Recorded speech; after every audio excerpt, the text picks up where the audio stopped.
Was mich persönlich dranbleiben lässt an GFK seit etwa 10 Jahren, ist die Verbindung, die entsteht oder die entstehen kann.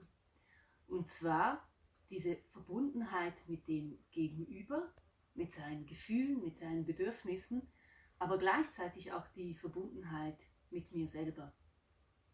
Dieses Verbundensein nach innen und auch nach außen kenne ich ebenso, wenn ich singe.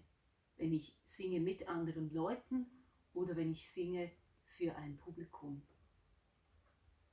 Du kennst bestimmt Situationen, in denen du dich um gute Kommunikation bemühst und es entsteht einfach keine Verbindung. Mein Input für heute: Versuch es einmal, nebst Notfallempathie für dich selber, mit Singen oder Summen einer Melodie, vielleicht sogar dieses GFK-Mantras, das ich für diesen Adventskalender geschrieben habe. Und schau, wie sich dabei deine Stimmung verändert und vielleicht auch die Stimmung im Raum.